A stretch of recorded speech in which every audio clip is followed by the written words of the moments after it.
Le futsal français existe depuis plusieurs années, mais tend à se structurer, se professionnaliser aussi au niveau des championnats. Euh, Quelle est l'ambition de la fédération au niveau de cette discipline, n'est pas du football, mais qui est vraiment une discipline à part entière? Bah, le mandat précédent de Noël Le Graët, c'était vocation sur le football féminin, donc il y a beaucoup de moyens qui ont été mis, et là, Avec l'accent va succès. être mis aussi sur le futsal. On le fait aussi que l'équipe de France s'est qualifiée aussi dernièrement, donc ça a permis de faire un gros focus, que ça Mm. soit diffusé aussi, ça a Ouais, il y a permis... eu un gros engouement sur ça, quoi. Voilà.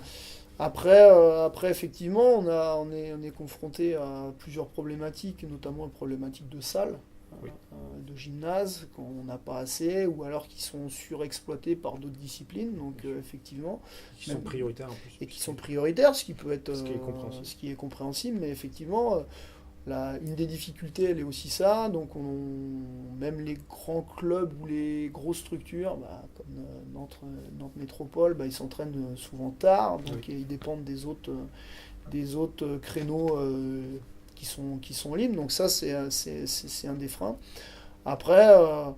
Après, effectivement, je pense qu'il faut développer cette activité parce qu'elle est riche, elle est intéressante. Ouais, qu'est-ce que tu penses justement de cette discipline, Moi, je pense qu'elle est toi hyper. qui viens du foot, qui Ouais, arrive au foot, enfin qui fait du futsal, pour moi, elle peut être complémentaire. Elle d'accord? peut être complémentaire, alors je pense qu'il faut la proposer chez les petits. Alors après, on ne pourra pas, de toute façon, les règlements ne permettent pas d'avoir une double licence, notamment pour jouer en D1. Mais je pense que chez les petits, il y a des notions essentielles qui sont développées sur le jeu de transition. Euh, c'est quelque chose de prégnant dans la logique de l'activité. Parce que quand vous êtes à 5 à jouer et puis qu'il y en a un ou deux qui défendent pas, là vous êtes foutu, quoi. Donc il y a ces notions-là qui sont hyper importantes. Je pense qu'il faudrait le développer aussi dans les clubs libres, ou le proposer pour les clubs qui peuvent l'avoir. Alors Oui, après, il faut avec avoir les le conditions créneau, des créneaux et ainsi de suite, mais sur des vacances scolaires et ainsi de suite, je pense que c'est possible. Donc pour moi, faut le proposer, qu'on aime ou qu'on n'aime pas. À la limite, c'est même pas le problème qu'on aime ou qu'on n'aime ouais, pas l'activité. C'est aussi pour fidéliser aussi ses joueurs, comme on l'a dit tout à l'heure, pour proposer proposer des autre chose. activités un petit peu différentes. Et pour moi, ça s'est développé. Dans les autres pays, c'est culturel, hein. Les pays hispaniques, bon, bah, chez nous, Nordique aussi. ouais, tout à fait. Bon, ils ont les conditions climatiques aussi. Exactement. Ils jouent pas que en salle. Si on va en Andalousie, ils jouent aussi sur des plateaux sportifs en Ouais, extérieur. Mais ça participerait, je pense, à une motricité qui est différente parce que ouais, même si ça ressemble au football, c'est quand même une activité qui est très particulière. c'est un sport à part. Voilà. Donc c'est une activité qui est hyper développée, notamment dans le milieu scolaire. Chez les garçons comme chez les filles, c'est l'activité la plus pratiquée au niveau scolaire. D'accord. Mais on n'arrive pas toujours à faire le transfert entre l'activité scolaire et puis l'activité du futsal En club. exactement. Hmm. Donc voilà. Après, il y C'est a une activité en plus en école de foot qui a forcément des avantages à être pas sous la pluie déjà. Hmm, Et puis les petits touchent plus le ballon aussi en salle. On peut exactement. imaginer des demi-terrains pour les plus Hmm. petits.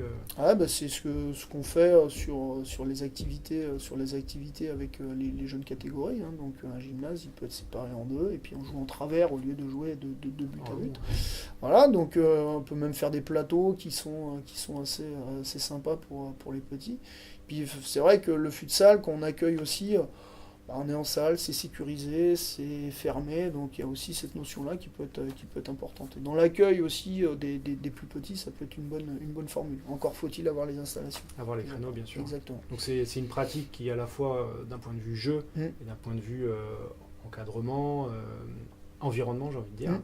c'est quelque chose qui devrait s'intégrer dans le paysage du foot français Ouais, alors chez les jeunes et puis même bah, après chez les seniors. là, enfin, un des objectifs, à mon sens, ça serait effectivement que les clubs libres puissent développer des sections au sein de leur club. Voilà, là, on a beaucoup de clubs qui sont spécifiquement futsal. Oui. Alors, c'est très bien, hein, Bien sûr. c'est Ouais. pas un souci.